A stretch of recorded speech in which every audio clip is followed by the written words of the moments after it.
गरीब की बारिश। शहर की कच्ची बस्ती में एक गरीब मजदूर कालू रहा करता था। कालू के घर में उसकी पत्नी जानकी थी। जानकी लोगों के घरों में झाड़ू पोछा करके कुछ पैसे कमा लेती थी और वहीं कालू किसी तरह मेहनत मजदूरी करके 2 वक्त की रोटी का जुगाड़ कर लेता था। कुछ दिनों से हो रही बारिश के कारण कालू की मजदूरी बंद हो गई थी। अरे जानकी, इस बार तो बरसात ने हद ही कर दी, रुकने का नाम ही नहीं ले रही। कुछ समझ में नहीं आ रहा, अगर इसी तरह काम पर नहीं गया तो 2 वक्त की रोटी का जुगाड़ कैसे होगा।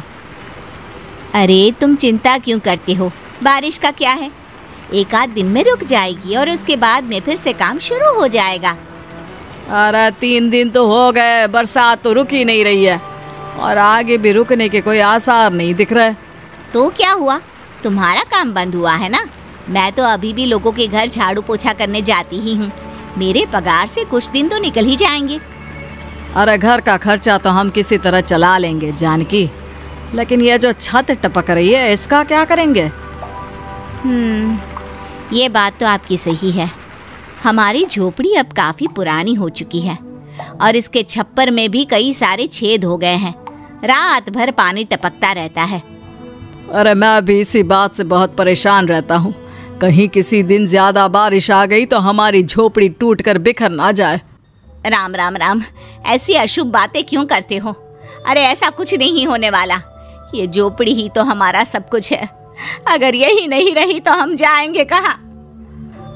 ठीक है जानकी, जब तुम्हारी पगार मिल जाएगी तो कुछ पैसे बचाकर झोपड़ी के छप्पर की मरम्मत करवा लेंगे।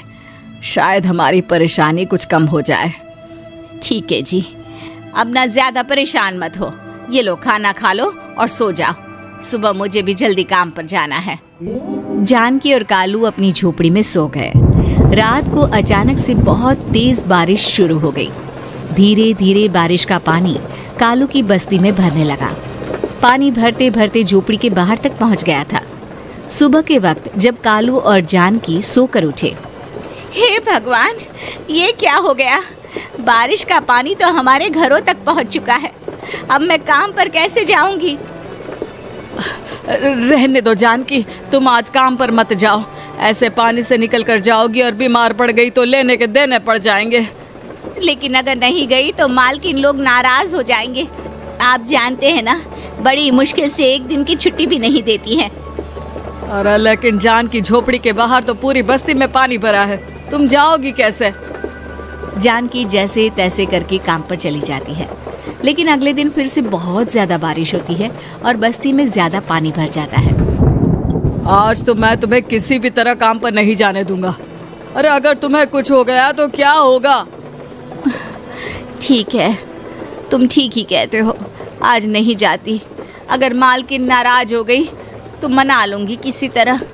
अरे मनाने वाली क्या बात है? जब तुम बताओगी कि हमारी झोपड़ी में पानी भर गया है तो वो खुद ही समझ जाएंगे ना। अगले 2 दिन तक तेज बारिश होने की वजह से जानकी, कालू और आसपास की बस्ती में रहने वाले सभी लोगों के घरों में पानी भर जाता है, जिसकी वजह से जानकी काम पर नहीं जा पाती। और 3 दिन के बाद जैसे ही जानकी काम पर पहुंचती है, कहाँ थी तुम? पिछले 3 दिनों से काम पर क्यों नहीं आई?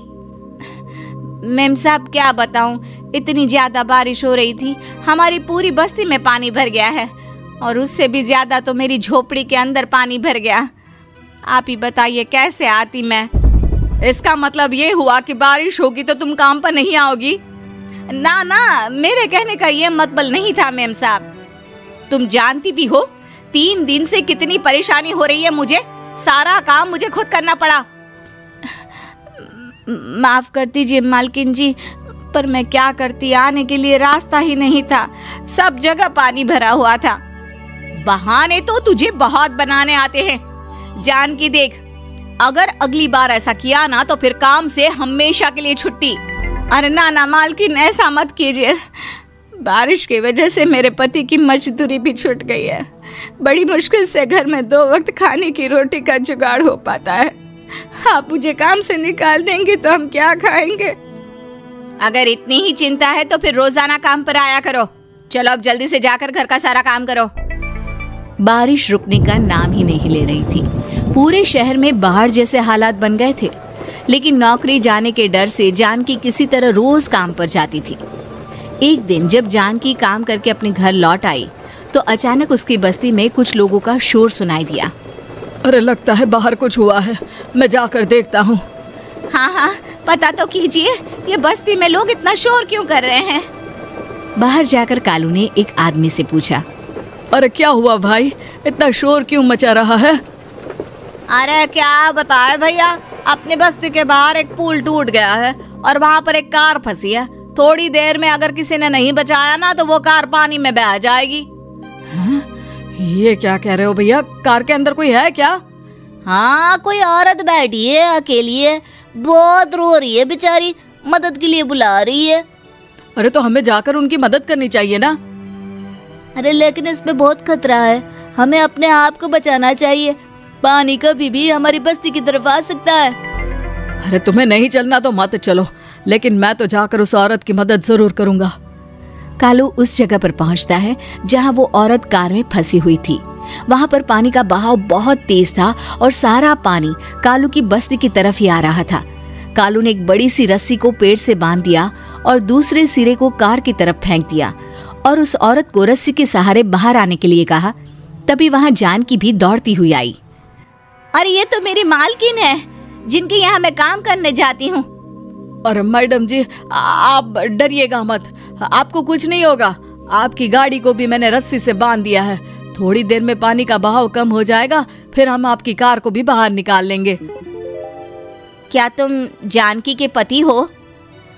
हाँ, जानकी मेरी ही पत्नी है, आपके यहाँ काम करती है ना।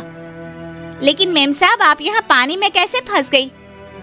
अब क्या बताऊं, मैं अपनी सहेलियों के साथ पिकनिक पर गई थी, वहीं से लौट रही थी। अचानक पानी का बहाव तेज हो गया और मेरी गाड़ी फंस गई। अरे कोई बात नहीं मालकिन, अब ना आप बिल्कुल सुरक्षित हैं। मैं तो बहुत बुरी तरह डर गई थी, कब से मदद के लिए चिल्ला रही थी, लेकिन कोई मेरी मदद के लिए नहीं आया। भला हो तुम्हारा पति का जिसने मेरी जान बचा ली।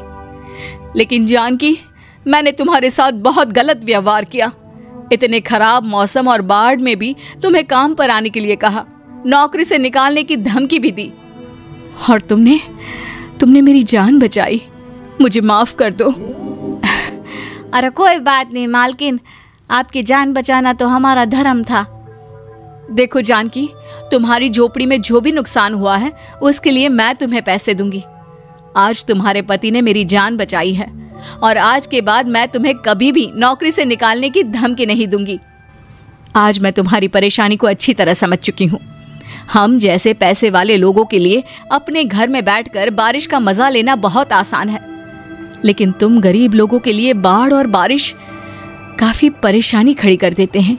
ये बात मुझे आज अच्छी तरह समझ आ गई है। आपका बहुत बहुत धन्यवाद मालकिन।